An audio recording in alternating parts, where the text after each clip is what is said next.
Assalamualaikum warahmatullahi wabarakatuh.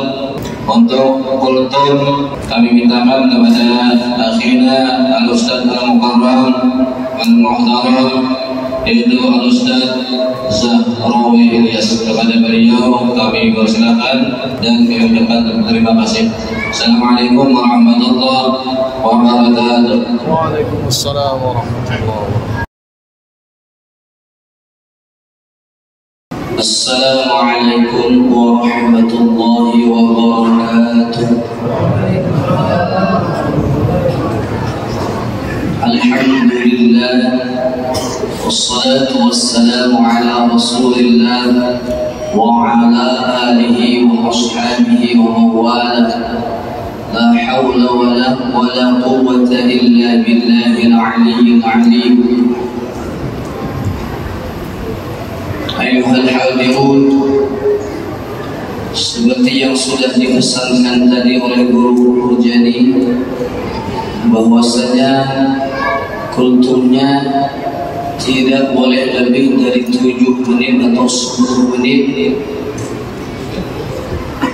Jadi saya langsung saja ke materi malam ini. Saya akan menyampaikan tentang apa tujuan Allah menurunkan Al-Quran.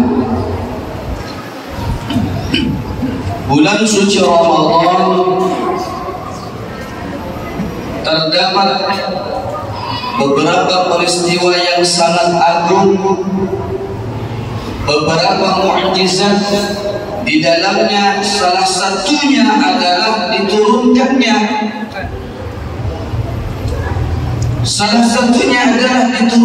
Al-Quran.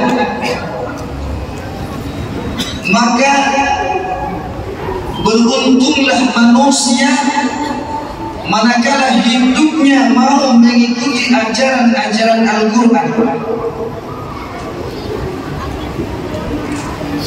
Allah menurunkan Al-Quran bukan tidak ada maksud. Allah menurunkan Al-Quran bukan tidak ada rencana. Sebab Allah Subhanahu wa ta'ala Maha mengetahui. Yang perlu kita ketahui, mengapa Al-Quran diturunkan kepada manusia? Kenapa kok tidak kepada kayu atau pohon atau kepada binatang? Sebab Al-Quran, sebab manusia ini diciptakan oleh Allah di muka bumi ini sebagai khalifah yang mengatur peradaban, yang memberikan pelayanan terhadap dunia ini, bagaimana hidup di dunia ini yang benar. Makanya kita dilengkapi dengan akal fikiran, kita dibekali dengan hati, agar supaya akal fikiran kita ini tidak kemana-mana, agar supaya lurus, tegak, sesuai dengan apa yang diperintahkan oleh Allah. Maka diturunkanlah Al-Quran untuk menjadi syariat, untuk mengatur kehidupan kita, agar supaya hidup kita ini, akal fikiran kita ini mau mengikuti aturan-aturan Al-Quran. Karena kalau kita mau mengikuti Al-Quran, maka hidup kita dipastikan selamat dunia dan akhirat. Amin ya rabbal alamin. Al-Quran diturunkan oleh Allah tepat pada bulan suci Ramadan. Seperti yang Allah jelaskan di dalam Al-Quran, syahrul Ramadan alladzi unzila fihi Al-Quran hudan linnas wa bayyinatin minal huda wal furqan.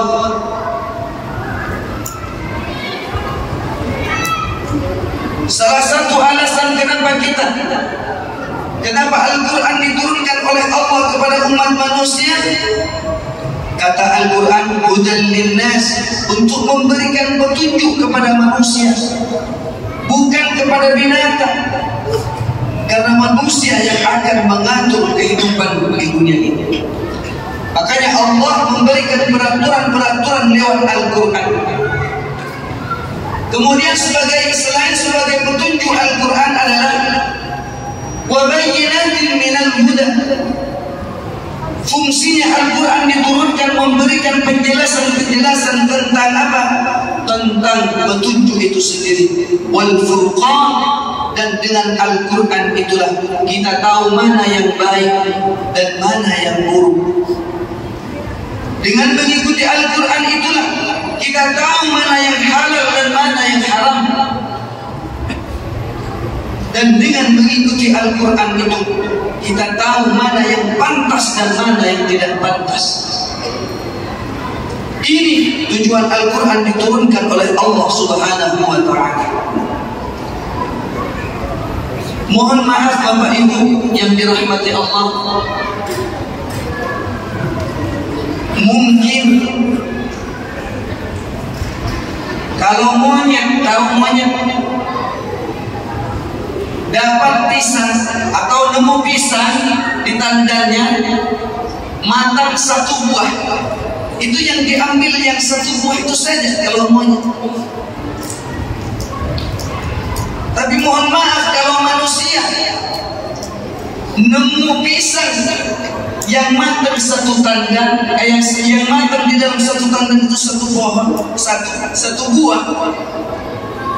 Yang satu buah itu dimakan, yang tandang yang lain itu dipikul dibawa pulang ke rumah. Maka mohon maaf, manakala manusia akal manusia tidak berlandaskan dengan nilai-nilai agama, nilai-nilai Al-Quran, maka hidupnya mohon maaf sekali lebih begal daripada binatang, lebih sadis daripada hewan. Na'udzubillah, tsumma na'udzubillah. Maka sebelum wafat Rasulullah sallallahu alaihi wasallam berwasiat, taraktu fikum amrayni, kata Rasulullah berwasiat, menjelang aku meninggalkan kalian, intamassak taraktu fikum amrayn, aku tinggalkan dua perkara untuk kalian, kata Rasulullah. Intamassaktum bihima lan tadillu abadan, jikalau kalian mau berpegang teguh kepada kedua perkara tersebut, maka saya jamin hidup kalian akan tidak akan tersesat, hidup kalian akan selamat, hidup kalian akan bahagia kalau berpegang kepada dua perkara tersebut. Apa dua perkara tersebut? Al-Quran dan ajaran-ajaran Rasulullah, sunnah Rasulullah sallallahu alaihi wasallam. Bapak Ibu yang sama-sama dirahmati Allah Subhanahu wa ta'ala, maka dari itu mari kita mulai dari diri kita sendiri. Kita yakinkan bahwasanya ketika kita belajar Al-Quran, selangkah kita sudah mendaftar kepada Allah untuk mau menjadi hambanya yang mau selamat dengan mengikuti Al-Quran. Makanya bapak-bapak, ibu-ibu, mungkin ada yang masih belum bisa membaca Al-Quran, jangan malu-malu. Sekarang banyak sekali metode-metode yang bisa memudahkan kita untuk bisa membaca Al-Quran. Mari kita pergunakan waktu kita dengan sebaik-baiknya untuk bisa membaca Al-Quran. Sekarang pertanyaannya, kalau Al-Quran tujuannya diturunkan kepada kita untuk apa? Sebagai petunjuk. Bagaimana Al-Quran agar supaya terasa di dalam hati kita sebagai petunjuk? Maka pertama yang harus kita lakukan, kita harus mengenal Al-Quran. Paling tidak kita cara membacanya, ya, panjang pendeknya, makhrijul hurufnya, membaca Al-Qurannya dengan baik, fasih, dan tajwidnya bagus. Kemudian setelah itu kita mempelajari maksud-maksud dari makna di dalam Al-Quran yang terkandung. Apa sih maksudnya? Ayat ini ke ayat ini apa maksudnya? Ilmu ini disebut dengan ilmu tafsir Al-Quran.